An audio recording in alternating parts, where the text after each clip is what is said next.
Olá, sejam bem-vindos à nossa próxima palestra do Conalco 4. A nossa próxima palestrante é uma pessoa muito querida e especial, minha aluna, minha professora, minha parceira, é a Mariângela Chalca. Mariângela é mestre em odontopediatria pela Faculdade de Odontologia da USP, ela é especialista em ortopedia funcional dos maxilares pela Unisa, faz atendimento clínico em consultório, faz o atendimento voluntário na creche do Instituto Ana Rosa, é professora na clínica de oclusão do curso de especialização em odontopediatria da FAP São Paulo e hoje ela vai falar pra gente sobre a dificuldade alimentar do ponto de vista da função mastigatória.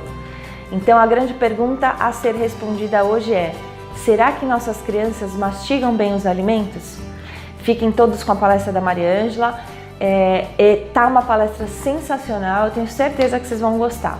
Depois comenta pra gente, deixa sua mensagem lá nas nossas redes sociais pra gente saber o que você tá achando do congresso, tá bom? Um beijão e até a próxima!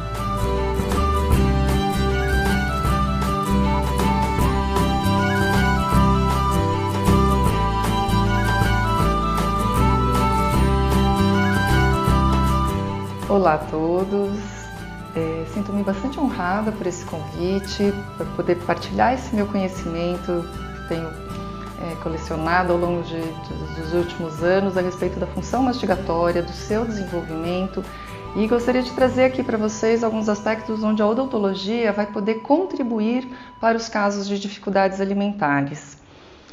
Então, queria começar com uma reflexão para que vocês todos estejam presentes nessa pergunta, né?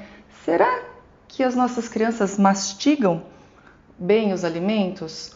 Porque muito se fala do aspecto nutricional do alimento, da criança aceitar ou não aceitar, mas no meu consultório o dia a dia é de dificuldades no sentido, meu filho come bem de tudo, como você faz? Eu pico tudo muito picadinho.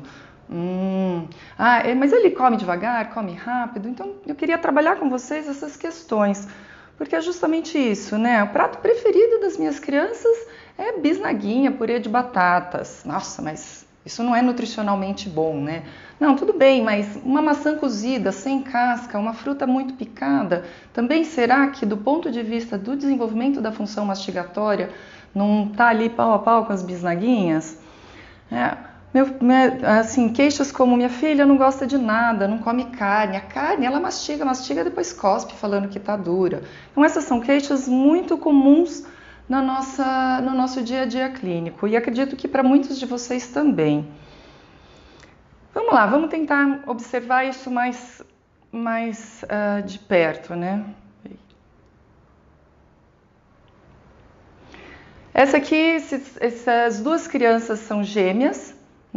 Eu dei uma balinha de fibra sem açúcar para elas mastigarem, uma balinha que oferece bastante resistência. E essa foi uma criança que logo conseguiu desfazer a balinha, enquanto que o irmão gêmeo dela pôs, e vocês percebem que assim, ele simplesmente não sabe o que fazer. Aquilo tá ali, ele fica... Você pede para ver como que tá, a balinha ainda tá inteira, né? Enquanto que em 1 minuto e meio a menina desfez toda a bala, triturou bem isso, o menino levou quase 6 minutos porque ele estava, na verdade, tentando chupar essa bala. Então é muito isso que a gente vê, né? Então essa é a diferença. E o que será que tá de diferente nessas bocas?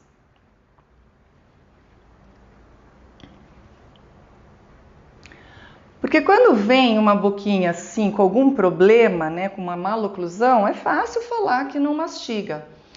Mas tem criança que tem essa boquinha aqui. Uau, nossa, que boquinha linda, desejável. Essa então, assim, é mais bonita ainda, né? Normalmente, nos cursos presenciais, quando eu pergunto qual boca que é mais bonita, que é mais socialmente aceitável, a grande maioria das pessoas falam dessa daqui. Será que elas são iguais? Será que elas mastigam igualmente bem? Vamos voltar um pouquinho, vamos pensar na fisiologia, né? Aqui eu gosto de comparar o mastigar com o andar, né? Então, essa é uma boquinha equilibrada, uma boquinha normal para crianças de 4 a 5 anos de idade, onde as duas pernas elas estão iguais. Então, quando ela caminha, né, é passo a passo e equilibradamente. Quando a gente observa uma boca como essa, e é isso que eu quero trazer para vocês, é essas pequenas sutilezas dessas bocas para a gente entender o que pode estar acontecendo.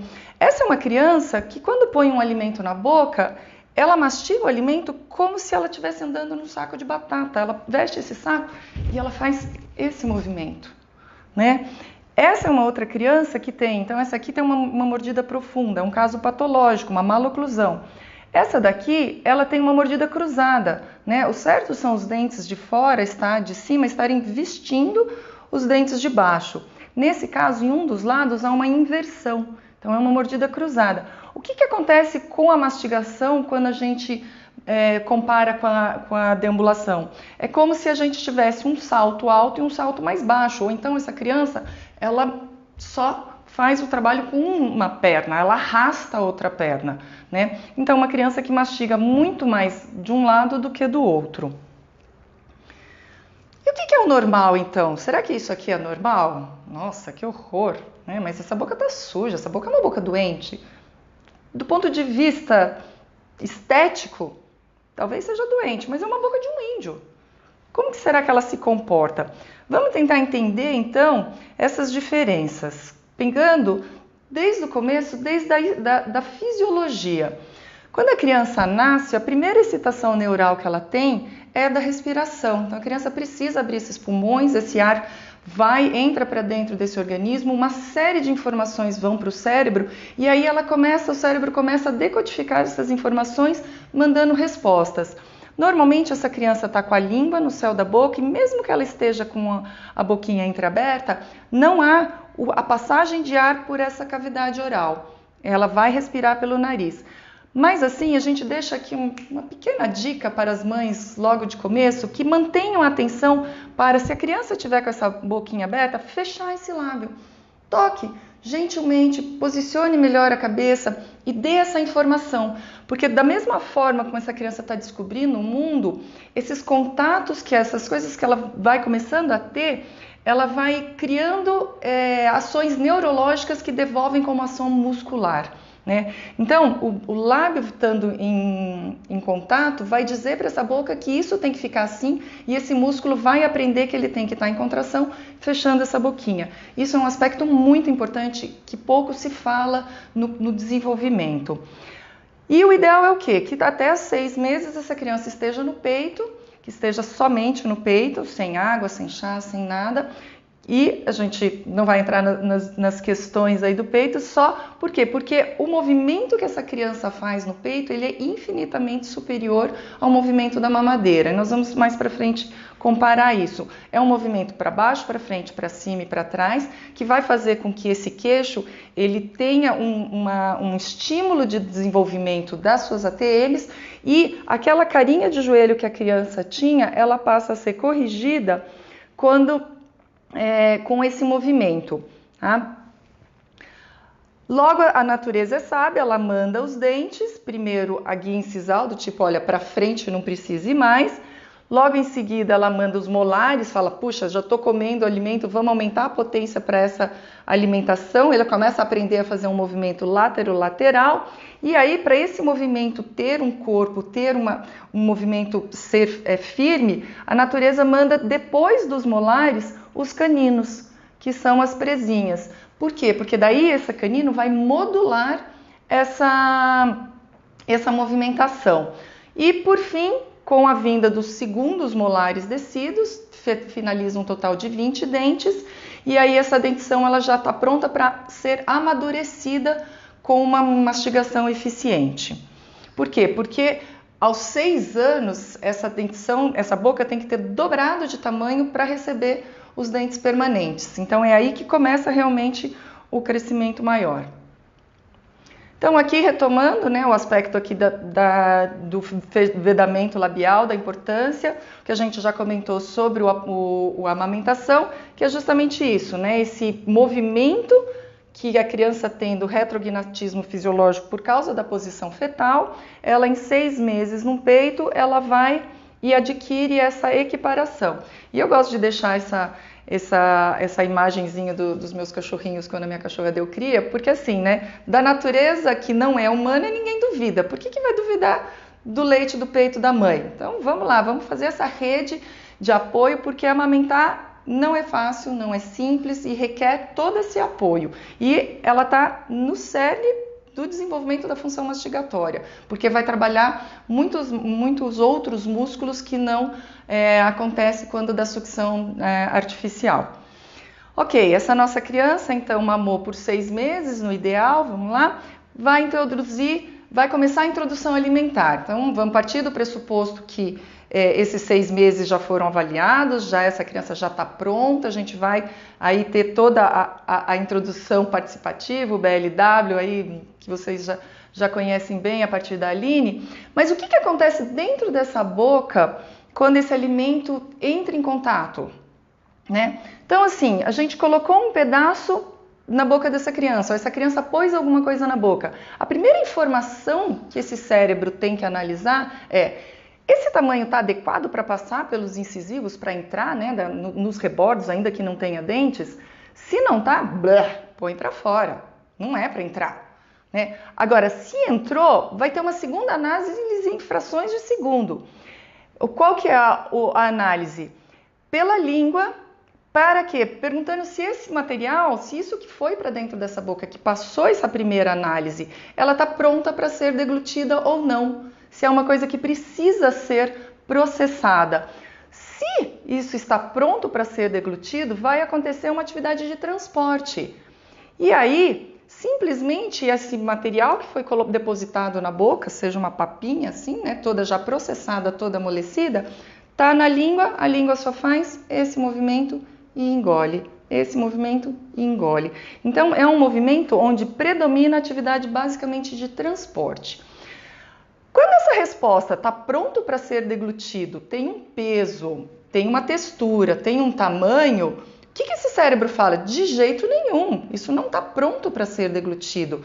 Pode tirar dessa língua, manda para esses molares, lateraliza isso e me amassa isso, processa isso, porque só assim que eu vou engolir, né? Então, aí entra o predomínio da atividade de processamento com o mastigar, mesmo que não tenha ainda a presença dos dentes. Então, tudo aquilo que a gente consegue apertar entre os nossos dentes, o rebordo do bebê também consegue amassar. E é muito importante e é muito lindo a gente observar isso, né? A gente tem filminhos dos bebês BLWs com 6 meses, 7 meses, que põe o pedacinho ali na boca e lateraliza, e vai para o lado e vai para o outro. Lembra que eu falei que a mandíbula vai para frente, aí vem os dentes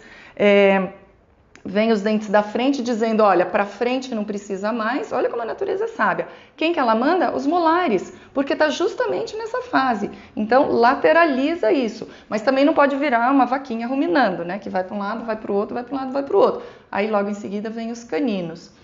E tem estudos mostrando já que a importância dessa textura e desse apertamento ainda na fase do dente intraósseo, né? Então, são estudos ainda é uma coisa difícil, a erupção de dente é uma coisa difícil de ser estudada, né? Por questões éticas, por questões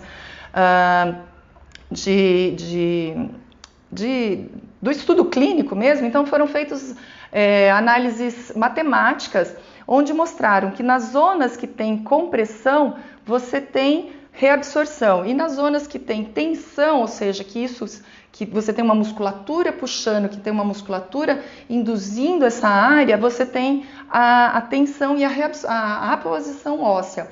E com isso, essa mudança de hora comprime, hora estica, hora comprime, você vai modelando esse germe do permanente, do germe do dente, né, no caso tecidos, para que ele vá se posicionando e ele venha para a boca numa posição mais adequada.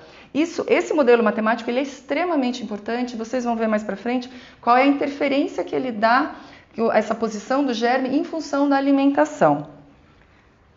Mais para frente não. Agora, olha só que interessante. Então, voltando aqui no nosso bebê que está aprendendo a comer. Se a gente põe um alimento pastoso dentro da boquinha, ele vai fazer então um movimento muito curto, um movimento praticamente vertical. Então, esse aqui que é o ciclo da mastigação, ele passa a ser um ciclo muito curto, né? A boca não abre, não lateraliza muito, por quê? Porque esse alimento não precisa. O cérebro é uma coisa muito inteligente. Ele não precisa gastar energia. Aonde ele pode economizar energia, ele vai economizar. Então, as análises sensoriais, a boca é muito rica em terminações nervosas. Essa análise da textura, da consistência, da temperatura, ela rapidamente vai para o cérebro e volta. Não, vou gastar energia com isso não, já está tudo pronto, engole. Então, é esse movimento fininho, pequeno, curto e vertical. Ao passo que se a gente der um alimento mais consistente, acontece aquela lateralização. Essa mandíbula que estava fazendo só esse movimento de vai e vem e de deglutição, ela é obrigada a fazer um movimento de lateralização. Então, aquele estímulo que dá as ATMs de crescimento daquela mandíbula como um todo, que antes ia para baixo, para frente, para cima e para trás, ela passa a ser alternado agora de um lado, ora do outro, né? Aqui eu gosto de mostrar uma coisa muito interessante, como uma vez me perguntaram, como que a gente ensina a criança a mastigar dos dois lados? Eu falei, na verdade, quem ensina é o próprio alimento, né? Por quê? Porque se eu pego uma caneta e dou na sua mão e falo, carrega isso aqui até daqui a 2 quilômetros, o que você vai fazer? Você vai pegar essa caneta e vai embora, com ela numa mão só. Agora, se eu pego uma cadeira, né, ou uma mala pesada e te dou, falo, olha, anda os mesmos 2 quilômetros com essa cadeira, com essa coisa pesada, o que você vai fazer? Ora você vai estar numa mão, vai cansar, ora você vai estar na outra, vai cansar, ora você vai estar numa mão, ora você vai estar na outra. Com isso, a alimentação faz a mesma coisa. Então, se eu tenho um alimento mais resistente, ora eu vou mastigar de um lado, ora eu vou mastigar do outro. E aí as duas ATMs serão estimuladas e os dois lados da mandíbula, que ela é composta por duas metades, vão se desenvolver corretamente. Hoje a gente tem muita criança que aprendeu a mastigar mais de um lado do que do outro e tem inclusive assimetrias em relação a isso, tá? E aí aqui mostrando, né, exatamente que o momento da erupção do canino, né, dessa fase para essa, a importância desse movimento lateral. Por quê? Porque esse movimento lateral é que vai guiar esse canino para que ele não se feche na sua posição, de acordo com todas essas estimulações de base óssea. E aí a gente tem isso, né? A função bem executada, eu tenho um plano oclusal que está bastante simétrico, bastante paralelo e tenho esses dentes bem posicionados, né? Quando eu tenho algum dente que não está, que a criança não está mastigando direito, esse plano oclusal ele se separa, ele fica mais baixo, o canino passa desse momento do plano oclusal, né? E por que isso é importante? Porque o canino é um dente-chave que vai determinar a maturação da mastigação nos ciclos mastigatórios. Se esse ciclo vai tender a ser mais vertical ou se ele vai ser mais horizontal. Então, vou mostrar nessa sequência aqui. Então, quando a criança vai fazer o movimento de mastigação, ela abre a boca e vem para o lado até com a guia pelo canino. E aí a gente faz um ângulo. Então, essa boca saiu daqui, esse canino saiu daqui, aí ele apreendeu o movimento e através dessa faceta, ele vai fechar deslizando e mastigando esse alimento. Quando esse ângulo ele é muito alto, o que acontece? Eu tenho uma separação desses dentes molares, aí a eficiência mastigatória é perdida. Então, eu vou voltar a isso mais tarde, porque é uma coisa complexa. Então, aqui eu queria só que vocês notassem que essa inclinação do canino, nesse primeiro momento, normalmente é a responsável por esse deslizamento da boca para fazer o ciclo mastigatório. Então, hora de um lado e hora do outro, tá? Então, a gente tem dois ângulos e esses ângulos precisam ser iguais para que a gente possa fazer aquilo que eu falei, mastigar de um lado e mastigar de outro.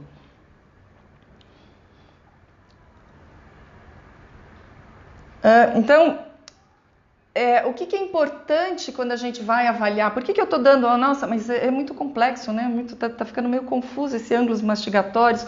Qual é a importância desses ângulos mastigatórios? Para a gente poder dizer por que uma criança tem um determinado comportamento mastigatório e outro. Então vamos voltar naquele primeiro vídeo dos gêmeos, né? A criança que mastigou bem aquela balinha, como eram esses ângulos mastigatórios? Como era o interior dessa boquinha dessa criança? Essa criança ela tinha um ângulo que a gente chama de um ângulo baixo. Quando ela faz esse movimento de mastigação e ela desliza essa boca para um dos lados ou para o outro, que é o que ela está fazendo aqui e aqui, ela toca muitos pares de dentes. Então, olha, ela deslizou, ela estava centrada, ela veio para o lado.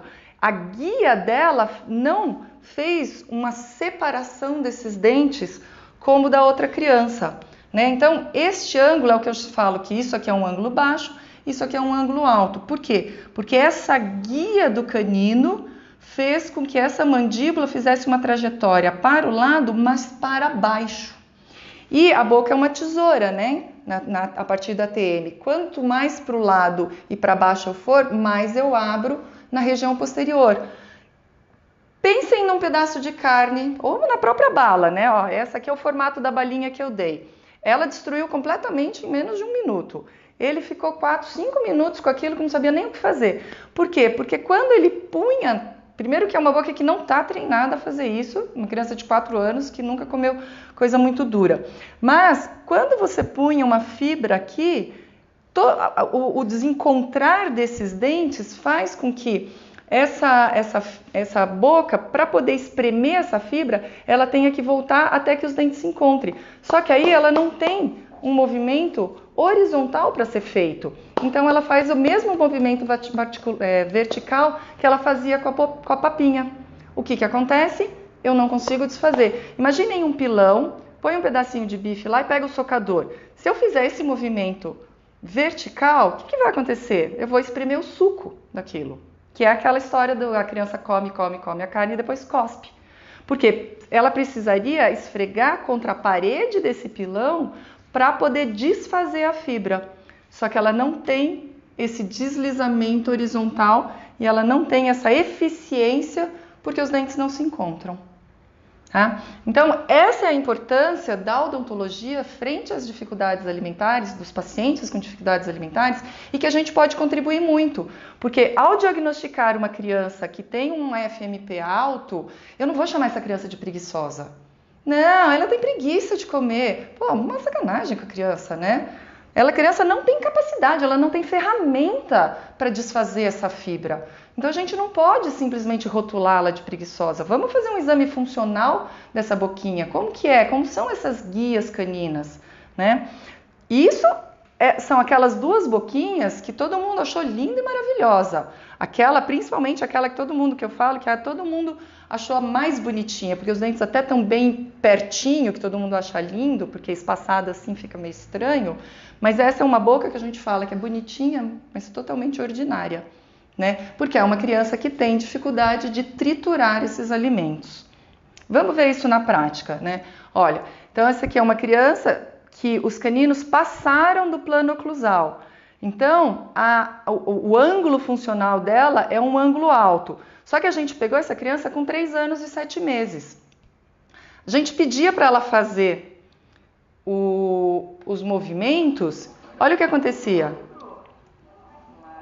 Agora vai pegar o som aqui. Tá vendo? Ela não conseguia coordenar a movimentação. Eu pedia para fazer para um lado, para o outro, ela fazia com o olho, fazia com a boca, mas o movimento de acionamento muscular dela é um movimento vertical, porque foi o que durante praticamente 2 anos e meio, né, que o canino nasce por volta de 1 ano e 6 meses, 2 anos aí, ela soube fazer. Ela só faz o movimento vertical, ó. Ela abre, ela não consegue lateralizar essa boca. Tá? que a gente fez com essa criança? A gente fez um tratamento para mudar esse ângulo mastigatório. Então, isso é feito através de desgastes seletivos, muitas vezes acréscimos de resina, depende do caso, mas enfim, o que a gente pega? A gente pega aquele ângulo alto e faz com que ele seja horizontalizado, que ele torne compatível com a idade, que é o que aconteceu depois de 2 anos. Agora ela está fazendo um movimento, ela tem todos os dentes no plano oclusal. Ó, então assim, tá estável, né? Esse abrir e fechar é para saber se não tem nenhuma interferência. E aí, a partir, ela ainda tem uns resquícios de comando, assim, que ainda trunca, mas que ela abre e depois lateraliza. Mas vocês podem perceber, ó, que ela toca todos os dentes, de um lado e de outro. E ele está fazendo sem eu encostar a mão. Então, assim, isso a gente conseguiu dar outra informação para esse cérebro e esse cérebro retreinou essa musculatura. Essa é uma criança que aprendeu a desfazer fibra de carne. Ela tem depoimento dos pais falando, nossa, ela passou a comer muito melhor, ela está mastigando, a velocidade está indo mais rápido, você percebe que no cocô não tem mais pedaços inteiros, né? Porque isso é uma coisa que a gente percebe muito. Ah, come super bem. Aí você pede, o que você faz? Eu pico tudo picadinho. Aí põe, não, come super bem, come rápido. Daí você vai ver, tá cheio de pedaço no cocô. Por quê? Porque engoliu, né? Então assim, vamos diferenciar o que é comer, do que é mastigar, do que é se alimentar, do que é se nutrir. Porque aí tem várias coisas que a gente não pode pôr no mesmo balaio.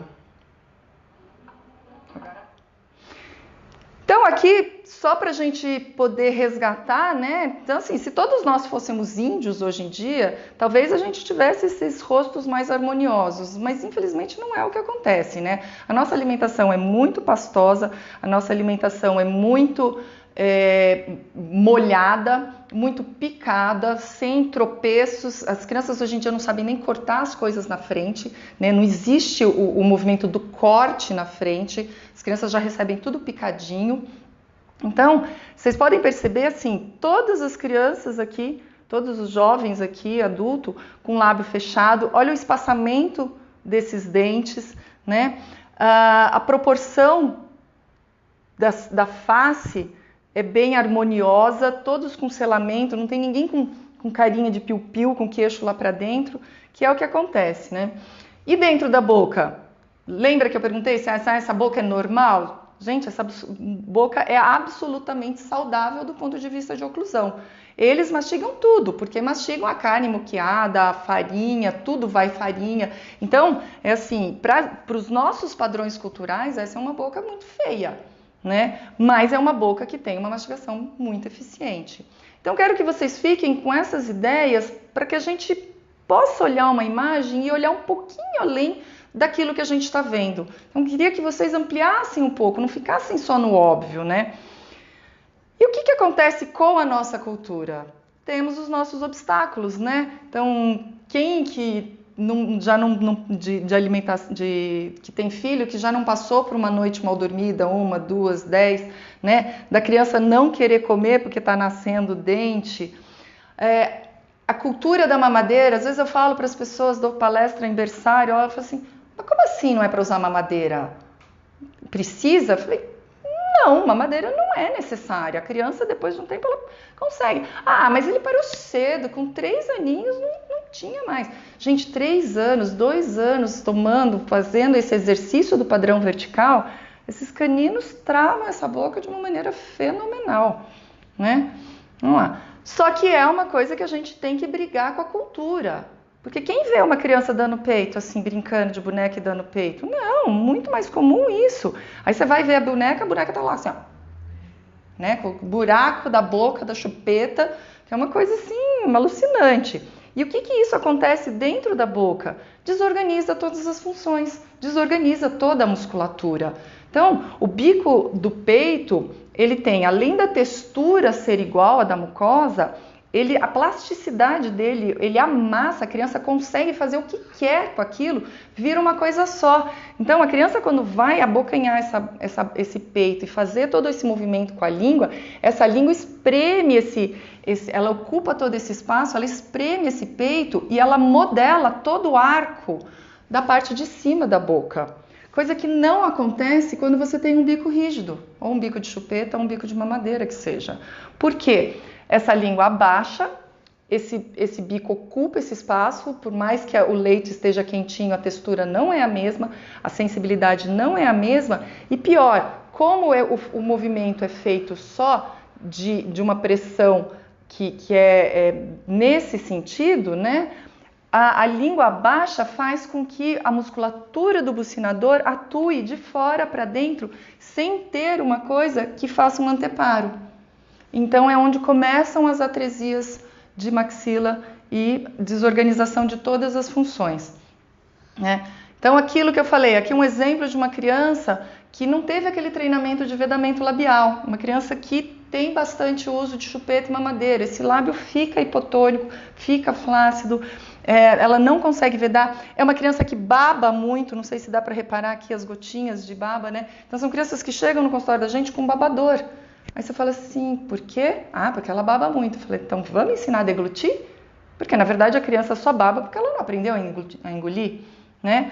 Olha a profundidade do céu da boca que acontece por conta dessa desorganização de forças, né? Então você tem uma força de fora para dentro, uma língua baixa e um bico rígido. Isso é o princípio da desorganização. Então você tem aí alterações ósseas e futuramente alterações dentárias, né?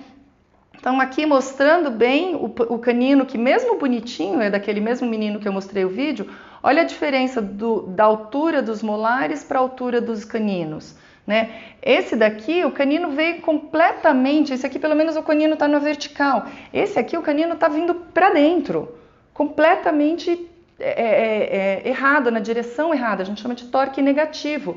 Fora que isso aqui já é uma mordida aberta, já é um espaço que daqui a pouco a criança vai colocar a língua para falar. E aí ela está falando batata assim, todo mundo acha bonitinho. Aí depois ela vai escrever batata e sai todos os fonemas errados, né? Aonde começou tudo isso? No primeiro ano de vida, né? Então é muito importante a gente conhecer essas questões que atrapalham a organização das funções orais. E quando você não tem aquele desenvolvimento para baixo, para frente, para cima e para trás, essa mandíbula ela fica completamente enclausurada dentro da maxila. Você não consegue enxergar muitas vezes nem os dentes de leite inferiores. Quando a gente vai fazer uma análise funcional, essa linha vermelha ela tinha que estar passando no lugar desse dente. Essa mandíbula está muito para trás. Essa é uma criança que precisa ontem de pôr aparelho, precisa ontem de fazer o estímulo dessa mandíbula. Por quê? Porque isso não se corrige sozinho. Essa sobremordida com os caninos para trás, que a gente chama de disto, né, de distoclusão, a mandíbula retroposicionada, é um hipodesenvolvimento de classe 3. E isso é uma criança de 4 anos de idade, gente. Eu vejo isso em criança de 3 anos, de 2 anos. Né? Então a gente precisa estar olhando isso, a gente precisa mudar a cultura das pessoas de achar bonitinho, mas é tão bonitinho ele de chupetinha, é lindo. Ah, gente, dá licença, bonito é um sorriso de uma criança, né? Não, aqui eu não consigo nem ver se a criança está sorrindo, olha o olho dela, está sorrindo. Pra que essa chupeta, pra que essa rolha nessa boca? Me explica. Né? Então assim, tem momentos, se é possível, se é uma necessidade da mãe, a gente pode até entender, mas não deixa isso se estender. E se a gente for olhar nos dados epidemiológicos hoje, a gente vai ver que a coisa tá feia. Porque assim, aquilo que a gente olha e fala assim, nossa, tem alguma coisa errada, representa 70% já dos casos. Só que se a gente for fazer essa análise que eu mostrei para vocês, daquelas boquinhas bonitinhas, que é uma análise funcional, gente, eu tenho 95% das crianças com problemas hoje. Que 95% das crianças têm algum tipo de deficiência, de dificuldade na mastigação, que pode estar chegando nos consultórios de vocês, e vocês podem estar lá brigando com essa criança para ela poder mastigar melhor, para ela poder se alimentar melhor, e ela não tem ferramenta para isso. Então, parem 5 segundos aqui nessa imagem, o que vocês conseguem ver dessa imagem? Né? Todo mundo fala, nos meus cursos é uma imagem muito frequente, porque eu gosto muito, porque é justamente isso, eu falo assim, vamos olhar um pouquinho além da foca, né? Vocês conseguem olhar que aqui eu tenho um pinguim refletido nas costas dessa foca? Então, vamos abrir um pouco essa cabeça, vamos olhar além, o que pode estar contribuindo. E vamos indicar essa criança para um odontopediatra que faça essa análise funcional, porque a gente também dá curso para odontopediatras justamente para poder trazer para a gente a responsabilidade desse diagnóstico oportuno, né? Não é um diagnóstico precoce, porque precoce é uma coisa antes do tempo, é um diagnóstico oportuno para a gente buscar o quê? Para a gente buscar o ideal, né? Então, o que a gente espera que essa boca faça? A gente espera que essa boca tenha uma oclusão que quando ela bate, ela fique. E não desvie para um lado, desvie para o outro, né? Então, a oclusão cêntrica é igual à oclusão funcional. Por quê? Porque da onde ela bateu e se estabilizou, é que ela vai partir para mastigar. Se ela bateu, desestabilizou, cruzou, ela vai mastigar desse ponto de partida errado, tá? Essa mandíbula tem que ter liberdade, ela tem que ir para um lado e para o outro para poder voltar desfazendo as fibras, indo e assim, conseguindo destruir essa coisa para facilitar inclusive a digestão. Então tem muitos casos de problemas gástricos que são porque essa criança não fez a primeira etapa da digestão, que é a trituração, que é misturar a saliva nesse bolo alimentar, né? Então, para isso a gente vai buscar contatos dos dois lados e aquele plano oclusal paralelo ao camper. Isso é um pouco mais de detalhe, eu não vou entrar no que significa isso, porque é mais focado para o dentista. Mas é isso que o odontopediatra busca, que é trabalhar com essa criança para poder ter essa harmonia, para poder ter os contatos dentários e a eficiência mastigatória, que é importante para vocês. E aí a gente pode fazer, então, as intervenções oportunas, né? Nunca é cedo para levar para um odontopediatra. O odontopediatra, ele pode exatamente orientar essa questão da introdução alimentar junto, da importância da textura. É mais um reforçando isso, né? E quando isso, por algum motivo, se inverte, então isso aqui é uma mordida cruzada anterior, né? Aqui é difícil fotografar uma criança de 1 ano e meio, então foi o que eu consegui mostrar, mas o dente aqui dela está cruzando e está ficando assim. O que acontece quando uma criança está fazendo assim? Na hora que ela mastiga, ela segura ainda mais esses dentes anteriores e essa mandíbula vai crescer e vai ser o adulto que, se eu não fizer nada agora, vai entrar para a cirurgia. Por quê? Porque eu não tenho uma guia dizendo para essa mandíbula, olha, segura aí e não exerce o seu potencial de crescimento indo embora. Tá? E aí o que a gente faz? A gente faz através de restaurações, como se fossem restaurações, as resininhas, e a gente descruza isso e permite que ela se desenvolva corretamente, inclusive vigiando os ângulos funcionais para ela poder ter essa mastigação. Gente, isso a gente faz em 1 mês.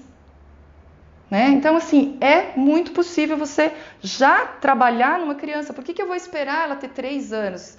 Porque é muito difícil trabalhar com uma criança de 1 ano e meio. Então tá bom, mas manda para quem consegue, porque tem muita gente boa aí e tem muita gente que tem estrutura, tem técnica para fazer esse atendimento.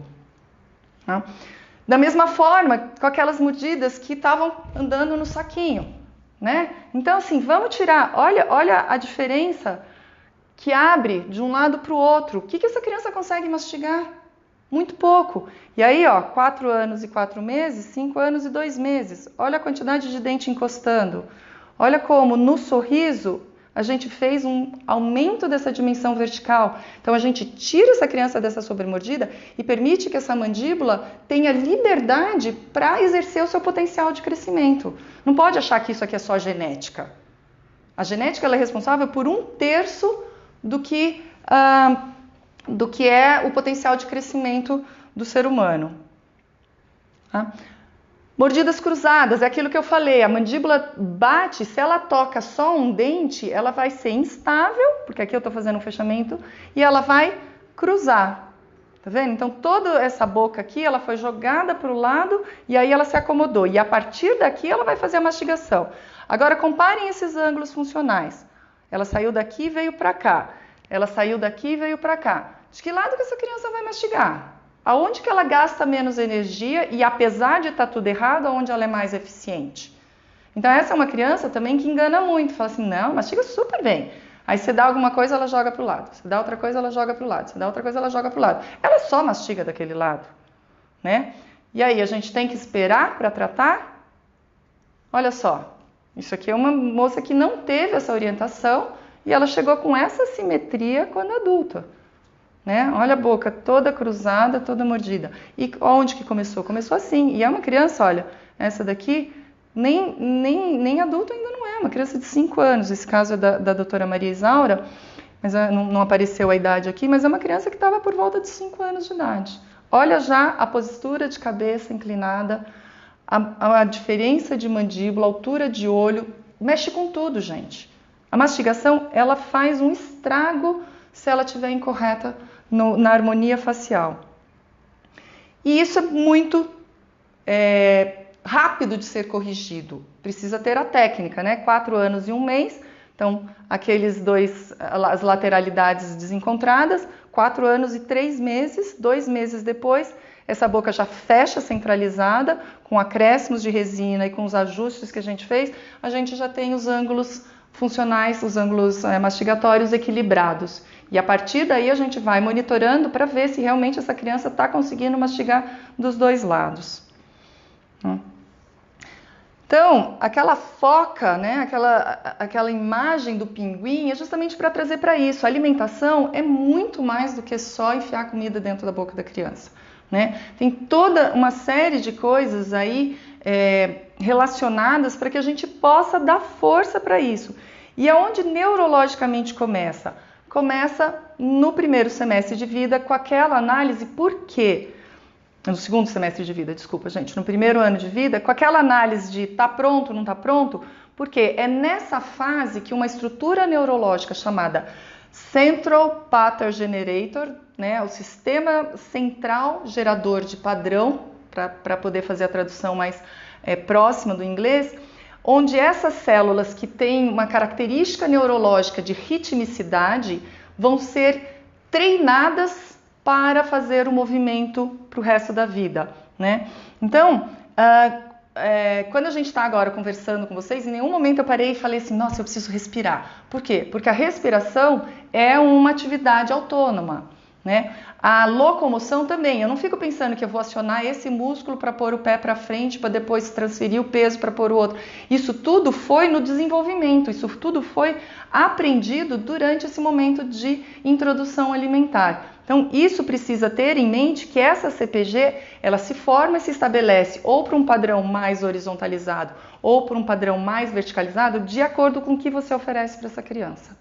Então, os pedaços, a textura, o exercício, tudo vai ser a fonte, a riqueza toda do desenvolvimento dessa criança. E aí, a gente vai conseguir, fazendo esse desenvolvimento fisiológico mais apropriado, que essa criança consiga se desenvolver dentro do seu potencial genético. Por quê? Porque a gente está dando condições para ele, a gente está preparando esse ambiente para que isso aconteça e a gente não está deixando que coisas interfiram nesse desenvolvimento.